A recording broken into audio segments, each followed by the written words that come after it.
I wonder why, if we traveled to the moon and sent robots to Mars, the entire environment is about to collapse on this planet because of global warming. Why, if we invented philosophy, music, and democracy, there are over 43 million refugees around the world? And why, if some athletes earn millions of dollars per week, does 13% of the global population live under the poverty line? How is it possible that environmental, social, and economic parts of sustainability are all in crisis, and the world is going to hell and no one is doing anything about it? Problems, problems, problems. But there must be something we, ordinary people, can do.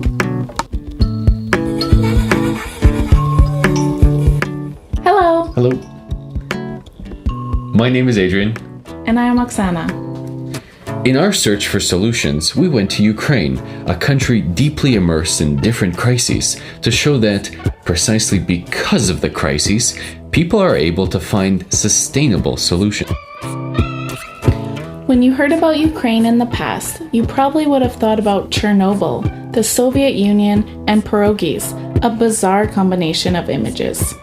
Now many of us would connect Ukraine with the 2013-2014 Euromaidan protest. It started as a demand for closer European integration, but turned into a protest against widespread government corruption, abuse of power, and violation of human rights in Ukraine. After over 2 months of tense but peaceful protest, the situation ended dramatically with violent clashes with the police, resulting in more than 200 people dead, President Yanukovych fleeing the country, annexation of Crimea, and armed conflict in the east of the country. So what can we learn from such a situation? Our internet search led us to Bogdan Havrilyshin, one of the greatest minds from Ukraine with a PhD in economics and social science. That's just among many other merits. We started talking with him about the social aspects of the sustainability crisis. The world as such actually needs to shift to a new paradigm. And to shift from, let's say, vicious competition at all levels for everything in everything, and to shift to cooperation, to work together, to cooperate, rather than me, and this self-centeredness, individualism.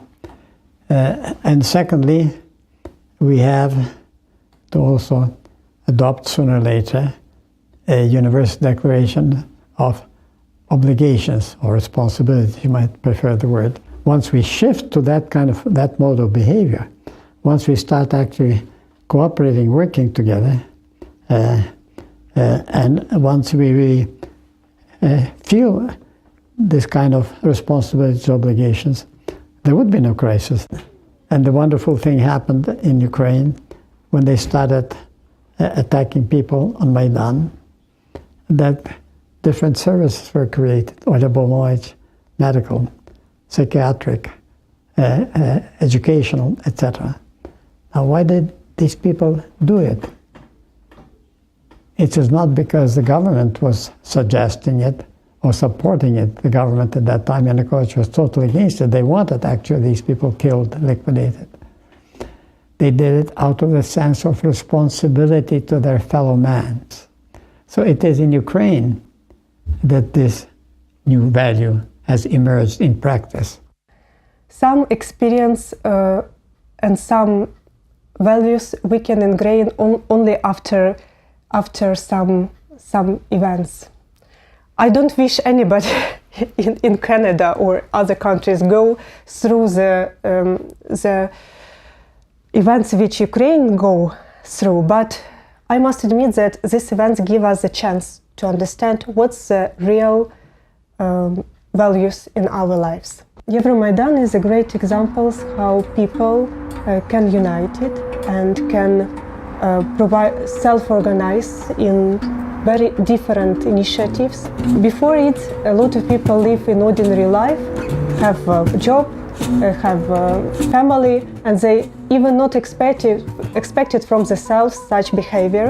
But in these dramatic times, they start to show solidarity, start to help other people, start to do very courage things. We have a problem with medical care of protesters who were beaten by police because it was real dangerous for them to be in official hospitals. The doctors in these hospitals were instructed to call to police, and police go to the hospital, kidnapped participants, even they couldn't move, and bring them to detention, to court. And the people understood that they have to create a real network of hidden hospitals.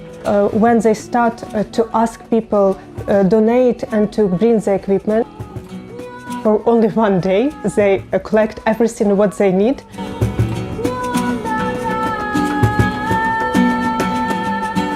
I represent civil initiative Euromaidan SOS, which was created in response of a brutal dispersals of peaceful student demonstration in Maidan.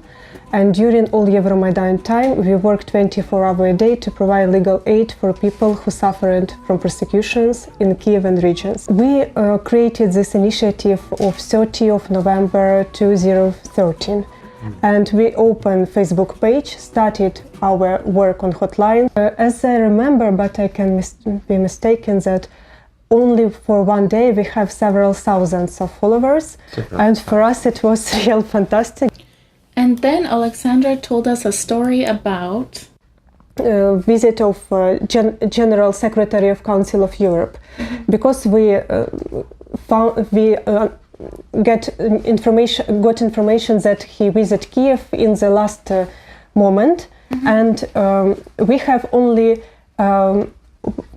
40 minutes before meeting with them.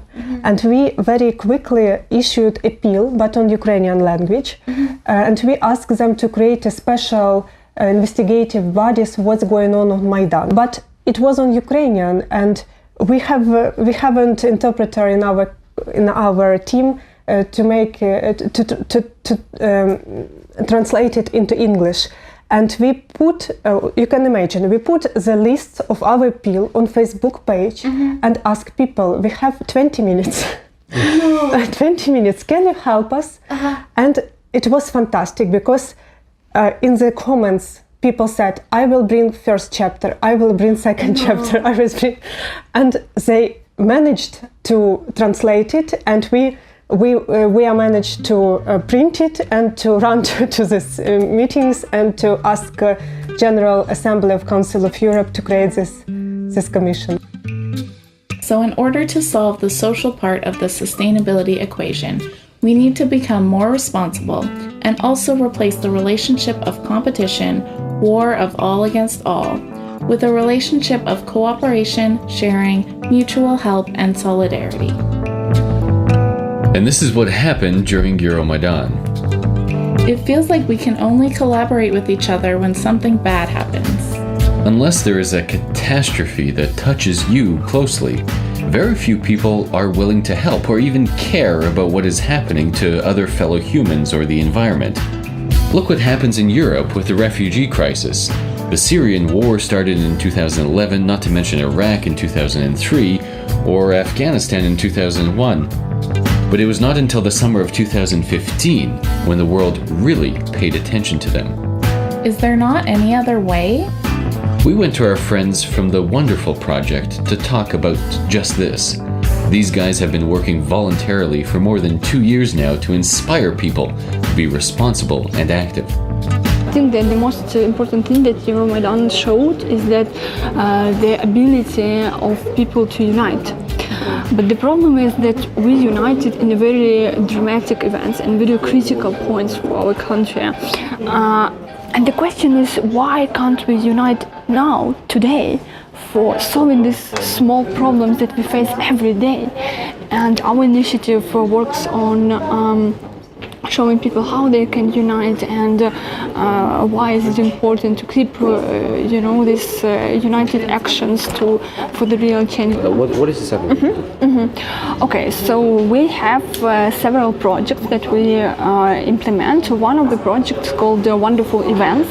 It's when we organize different events in the city, for example, clean-up events or painting neglected benches or making some art installation, and we invite everyone to join these events. So we believe that through this visible change, like when someone comes and he or she paints a neglected wall, and in this way the person can see the results, like the very tangible results. And these events, they give people actually the feeling that they can change so many things. That's the first thing. The second thing, they see that so many other people are doing the same thing, that they are not alone. And the third thing, they get inspiration. They get inspiration for doing something in their own neighborhoods or in their own cities, something positive. The second project that we are working is it's called Good Neighborhood.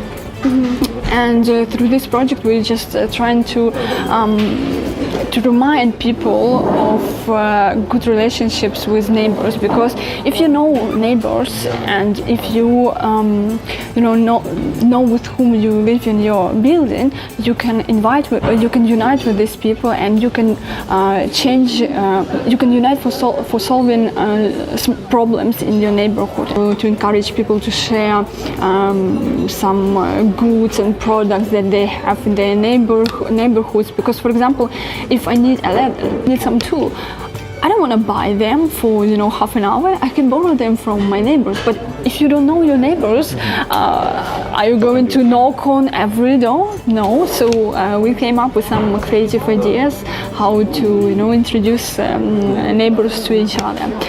And the third project, the big project that we are working now is, it's more about encouraging people to act independently. So we say that, look, guys, you are wonderful. You don't need the NGO. You can do your things. It all depends from you. It depends if you want to change something in your country, if you want to change something in your neighborhood, you don't have to wait.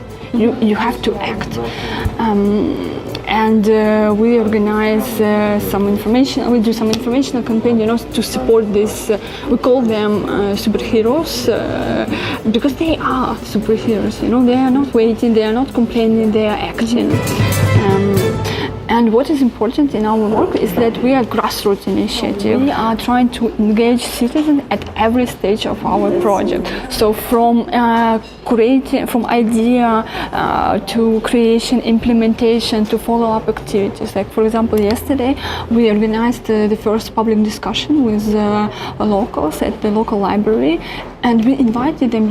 We just said, guys, we have some ideas. We want to share our experience, and we want to show you how we think the library can be changed. But we want to hear your experience and your expectations. And local community, they came to this event and they discussed it. They proposed some crazy ideas, and in this way, actually, people get ownership of whatever they do. And this is the most important thing, because for sustainable project, this ownership is the key element. And that's connect us to other question. Why is your initiative important for sustainable development? Why is it not important just to buy eco or recycle or plant the trees? Why is it important? We believe that personal responsibility and this proactive position is the key for sustainable development of the country. Because when people are not expecting actions from someone else, when they have this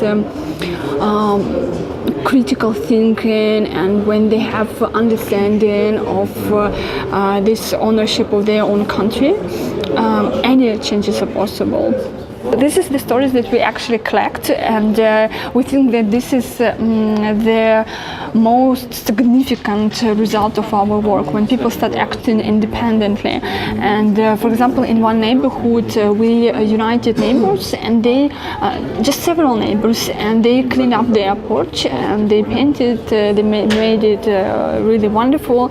And then other neighbors, they saw the results, and they said, okay guys, but let's repair, for example, the first floor of our building. And they collected some money. It was their own initiative. They collected some money. They went to the local administration, and they said, okay guys, we know that you don't have money to repair our first floor, but we have money, so please give us some workers that would come and use these materials and repair the first floor. And they did. So, and this compromise and this collaboration between citizens and local government, it's important, because sometimes, citizens think, for example, oh, I'm not going to pay taxes, for example, or I'm not going to pay for services that provides our local administration because they are not cleaning our porch, for example. And local administration says, okay, because people are not paying, we're not going to clean up their porch. And this is, like two circles that you can live for 20 years in a dirty porch just because you didn't make this first step. And through this example, we show how these two circles can actually collaborate, how they can unite their actions and do something really, really wonderful. After finding some clues about solving social crisis, we all celebrated with marvelous jam from Maria's mother. Played some ping pong, and continued with another crisis. With the worst crisis, which is ecological crisis. Now, why did I start with that? Because actually, that's in anticipation. That's why the Club of Rome was created. But what the Club of Rome did is to say this: if the population of the world will grow at the current rate, if industrialization will continue as it is now, if the use of resources will continue again at the current rate, if, of course, the pollution coming because of the industrialization, a lot of use of energy, fossil energy sources essentially, if that will continue, what will be? And the prediction was that by 2050, there will be total ecological collapse of the world. Of course, all the economists said, these kind of idiots, to say that they're predicting such kind of stupid things, etc. You're not predicting, simulating. At any rate, but it had a great impact. At any rate, this Dennis Meadows, 30 years later, studied the state of the world then, and actually it was in a worse state than was even simulated in that original report, which means that we are approaching that total ecological crisis faster than even was foreseen in that simulation. And that stems again from the fact that there's only one value in the world, and that's money. So, yes, first, of course, we earn a lot of money, and then we'll actually try to heal the damage that we are causing in the process of making that money. Sustainability is not just continuation of, let's say, effective functioning of the economies. For me, sustainability is the mix of natural capital and quality of living. For me, it's living the way that you live this earth better, or at least in the same state as it were when you came on this earth. Green Cubator is a very efficient operating network for green activists in Ukraine. They have organized numerous events such as hackathons and workshops, conferences, and educational meetings. They spread the word about alternative energy across different types of media. They lobby for it in politics, teach people to create their own energy systems, like building their own solar collectors, and they promote business opportunities and startups. Green incubator is about creating excitement about the opportunities in energy. So normally the energy is believed to be kind of old school, very big, very with huge inertia system. Our key idea is written on the t-shirts. It says, "Energy geeks are sexy." We want people to believe that starting something in energy is as cool as starting something in IT. Our secret mission is to bring people from different areas of life into green entrepreneurship and show them that there are opportunities and there is excitement to create something in energy. We believe in energy freedom as a part of the sustainable future of the planet, and we believe that energy should be as open, democratic and inclusive as internet has become. Because when internet became open, it made a lot of things possible, and the energy can do the same.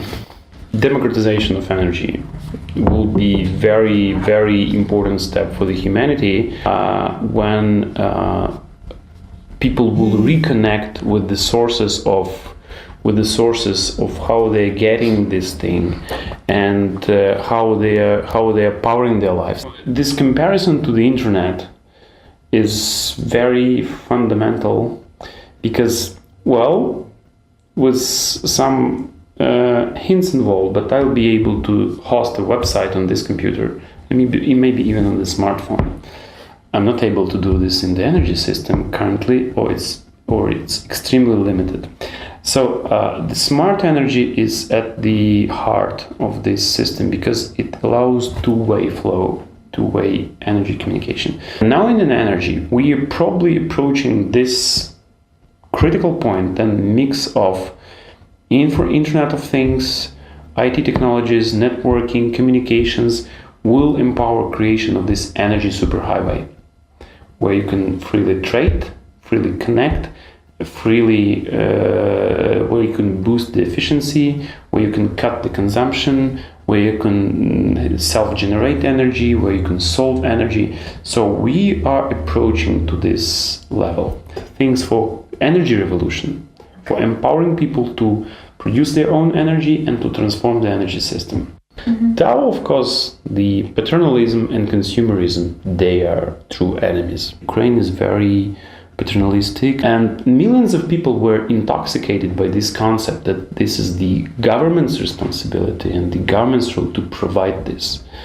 And there is a very tragic legacy of Soviet Union, the tragic legacy of killing the initiative, disempowering people, and not believing in being able to change anything. And speaking about the consumerism, this is another cultural part. By being busy, we are shielding ourselves from really important questions of our life. And the same with stuff. We actually need more white space in our homes where you can have a space for thought. So we have to think how to survive on this planet and how to survive as the human species all together, not only think about ourselves, but also about the planet in general. So to solve environmental issues, we need to think about how 7 billion people can live on the planet with limited resources. Buying ecological products, recycling all of your garbage, using as little plastic as possible, and paying attention to how things are done and where they come from. This is a gigantic step we all should take, but it's not enough to remedy the situation. It is not enough to just pollute less. We have to change the way we produce and consume and challenge the status quo of the current growth-based system. But what if you produce your own? Not only energy, as Roman said, but your own food, energy, and shelter, so that you can control the way it is done. So you know that to make your dress, no chemicals were washed away into the rivers, no workers were exploited, and it was not transported over the ocean, releasing more CO2. But why are we not doing it? We just got used to not caring at all. We have become simply too busy to think of anything else but our own butts. And it is not because people are evil or silly. It is because we are too busy to think about why we are busy, as Roman said. Work hard to earn more, to buy more, to grow the GDP more, and without even knowing, we're polluting more, destroying more, sharing less and caring less. We are in a vicious cycle. How do we get out of this cycle? How do we get out of the cycle? How do we get out of this cycle? In return to Bogdan Havrlishin. The dominant economic system is perverse because in it a human being has no value.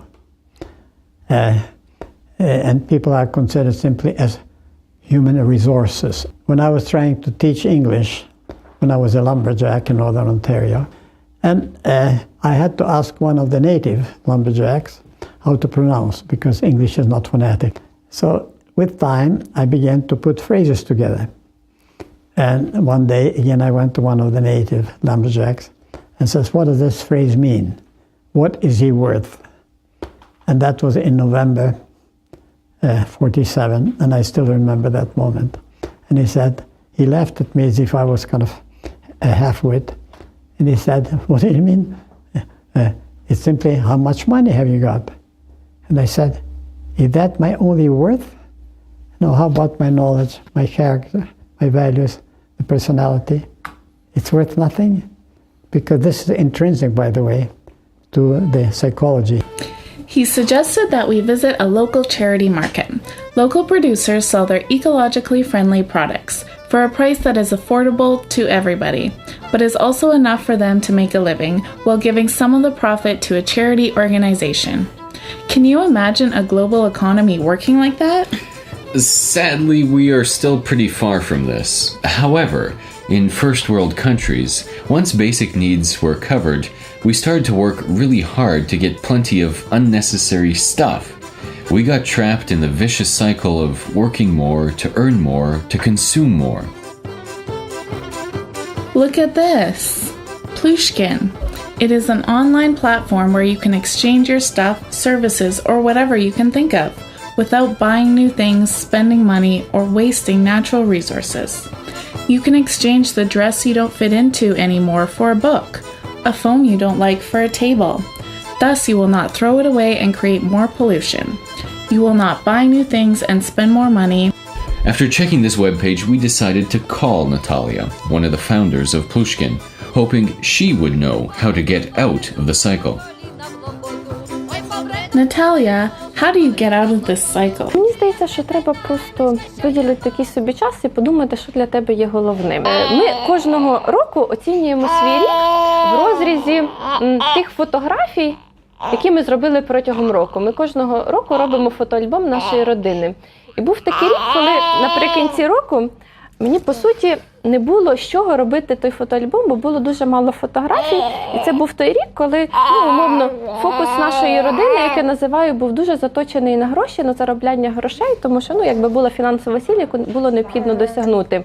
І потім ми так сіли в кінці року і подумали, що, окей, фінансові цілі – це добре, але якщо ми протягом цього року не поїхали разом у відпустку, ми мало вихідних провели разом, то, можливо, треба трошки змінити наш фокус, бо сім'я була створена дещо не для того. Так? Тобто ми тоді подумали, що наша сім'я готова заробляти менше грошей, але мати можливість більше часу проводити разом. Тому що постійно гнати за якимись матеріальними цінностями можна, але за тим ми починаємо втрачати щось, по суті, заради чого це життя було ініційоване як таке. І от я всім своїм друзям цю алегорію розказую про фотоальбом. Якщо тобі в кінці року є що подивитись і порадуватись, чому в цьому фотоальбомі, то дійсно рік був прожитий недаремно, так? Але якщо в цьому фотоальбомі пусто, просто в тебе появились там ще якісь зайві нолики на твоїх банківських рахунках, то, можливо, ти живеш дещо не своїм життям, а нав'язаним тобі суспільством. А ми говоримо про те, що краще дітям давати гарну освіту, краще правильно харчуватись, подорожувати, відпочивати, а все інше ви можете поміняти на плюшки.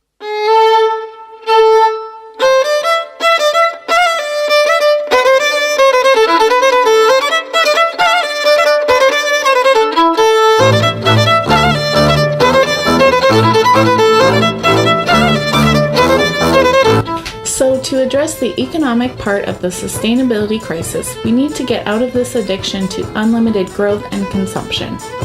I keep thinking about the photo album Natalia was telling us about. If we are all able to focus on what is really important, we probably won't be spending our lives on unnecessary excess. Why do I need a new phone every year? Why do I need a bigger car or house if mine is okay? Why do we need fresh tomatoes in the middle of winter? Such comforts add little, but come at a great cost to nature and people. We can actually be happier and responsible with the planet just by keeping it simple, knowing when enough is enough.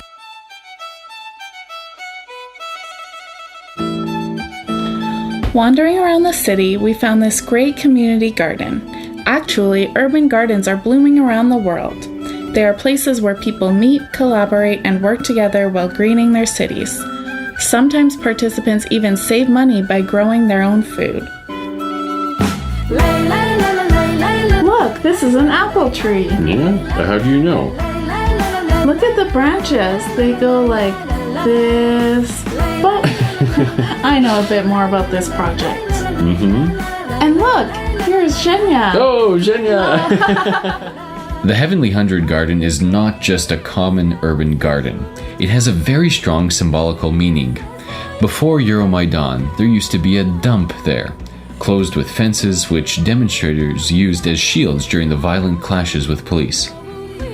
Once everything was over, normal people like Zhenya, with nothing else but her own hands and no institutional support at all, decided to enter the dump, clean it up, and turn it into a memorial garden for those hundreds who lost their lives during Euromaidan. It's called Heavenly Hundreds, but people supposed to come there and share their ideas, but not to cry. It's not the place for sorrow and for tears. It's the place for creating new ideas, for uniting people, for kids, for love, for young people. So it's totally new philosophy, let's say. So it's not only the idea, it's new philosophy. Our main goal is to make this local communities, so people united around the common goal. That's the first target.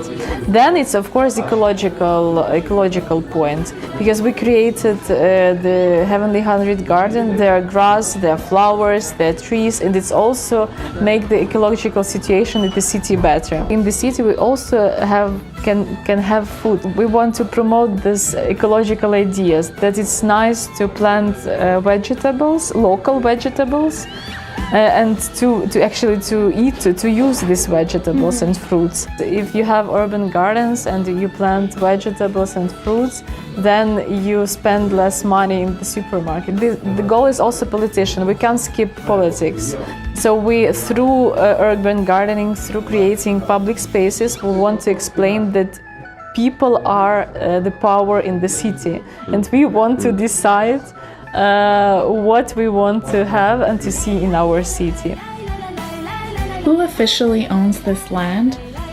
You see, the history of Heavenly Hundred Garden, it's somehow the small history of the big Ukraine. Land plot is situated in the center of the city, and just after the Ukraine received the independence, people from the city wanted to buy it and to build the hotel. The mayor of Kiev sold this land plot for his son-in-law. So it's a corrupted scheme, but this corrupted scheme was made very legally, and all documents are okay. And people during all this period, they were trying to fight for this land plot. So we're trying to work both in the legal sphere and with politicians. And they don't understand the situation. The times changed. Now people are very active, and they would protect what they created. I used to live near the Heavenly Hundred Garden, and actually in our team I was the only person who lived there. Other participants of the team, they live in different parts of Kiev. And yes, and the house burned down, and there are three theories why they burned the house. And one of them is because of my active position. Let's say my active position. 2 days ago it was much hotter, and now it's snowing.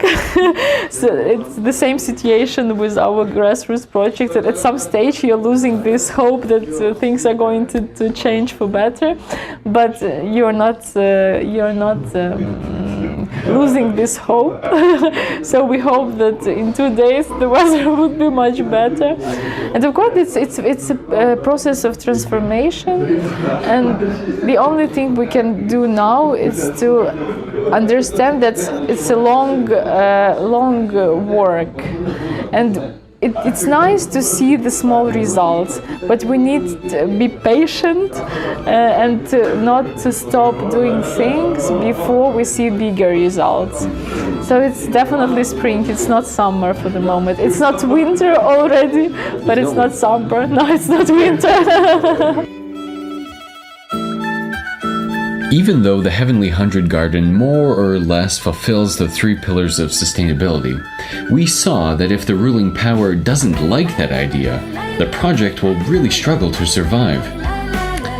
That is why some scientists are including a 4th pillar of sustainability, which is political sustainability, because there needs to be a bridge between the people and the power. And how do you do that if, like in Zhenya's garden, you are messing with dark power issues? And how do you get political support if the political view of development means only economic growth? I think I know who we need to talk to.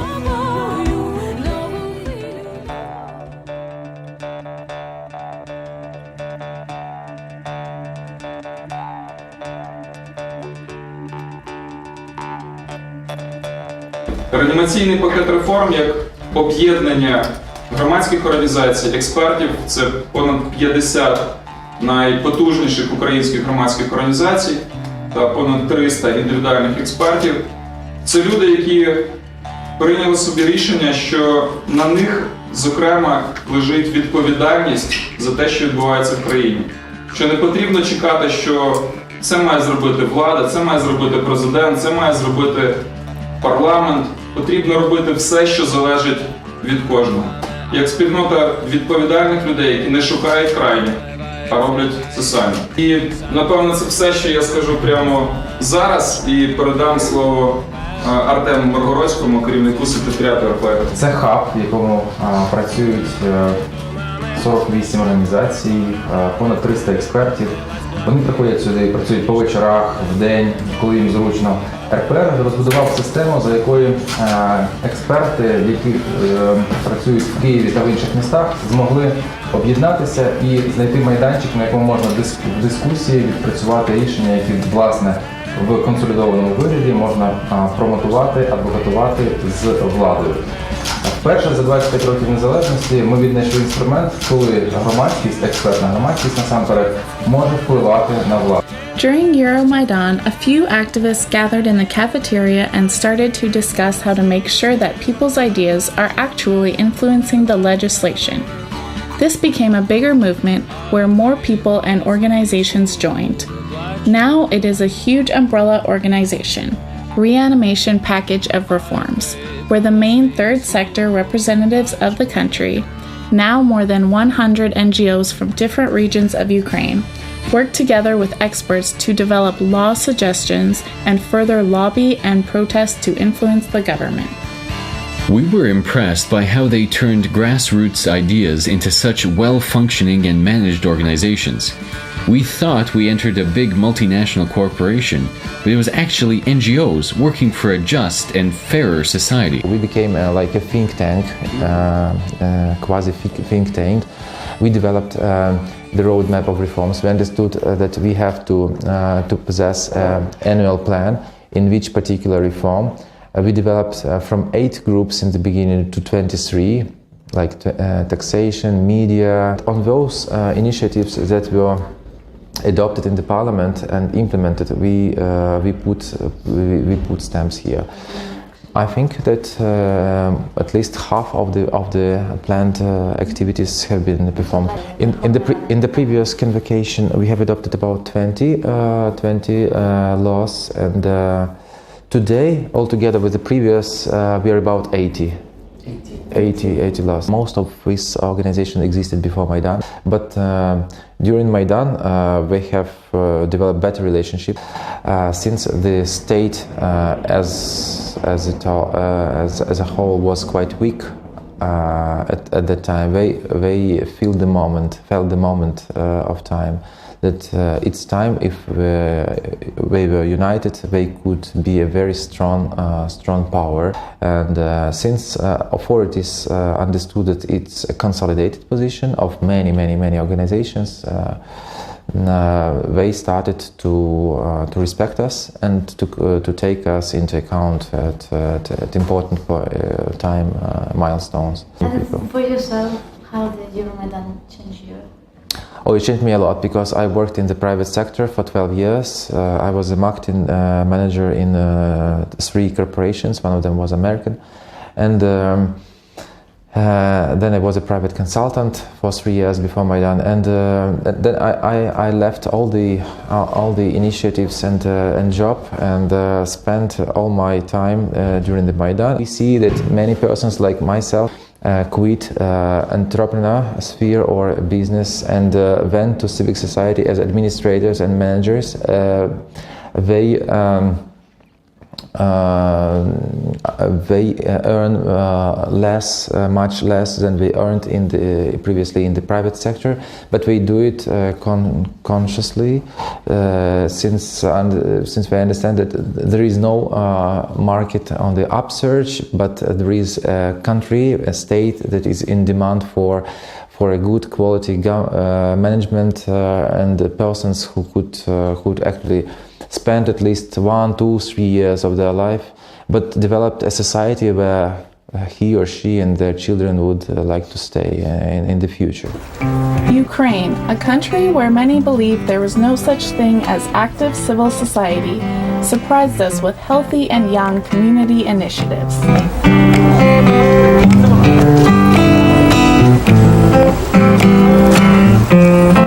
As Zhenya from the Heavenly 100 Garden said, it's not summer yet for civil society in Ukraine, but it is already a spring transformation. And as we saw, these transformation initiatives provide solutions to problems of all 4 pillars of sustainability. Despite being on a small scale and motivated by local problems, these initiatives can be an inspiration for others. Think of what stable societies can do with such ideas. Imagine what you and your community can do. Ми самі повинні стати тими змінами, які хочемо бачити в світі. І я вважаю, що якщо я хочу вплинути на якусь екологічну ситуацію в світі, то недостатньо про це говорити, недостатньо щось писати, якби декларувати якісь свої бажання, треба щось робити. I think that it's always good to find an appropriate intermediate goal, because sometimes our goal is very big. And you know that sometimes people think that changes are possible only on a very huge scale, but these small actions and the unity of these small actions, they create big waves and big changes. Keep acting small, I would say. So, the first step to change things starts when you recognize that your actions matter and you start acting. Then the second step, when you start collaborating with others. For some, a first step could be not using plastic bags, and the second would be joining the environmental group at campus. For others, buying organic food will be the starting point, and next, joining a community garden to grow their own food. Some could make the first step by reading more about the economic and political situation, and then becoming an activist or creating their own political party. Why not?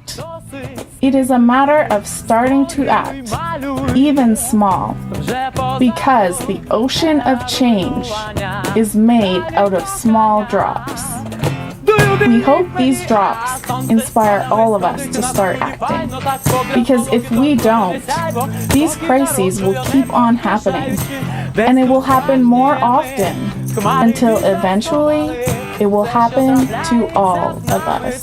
So it is our responsibility, our task, our mission, and we can do it together.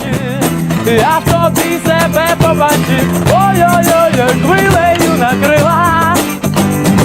Якщо вмію я, ти, звісно, маєш вміти, бо всі ми маємо крила. Я в тебе пробачив, я в тобі себе побачив, ой-ой-ой, хвилею накрила.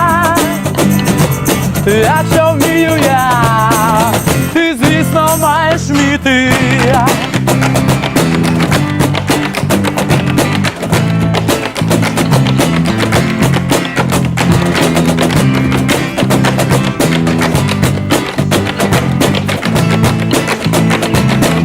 Еще. Бо-бо-бо-бо-бо, бо-йо-йо-йо, бо-йо-бо-бо-йо-йо-бо. Бо-бо-бо-бо-бо, бо-йо-йо-йо, бо-йо-бо-бо-йо-йо-бо.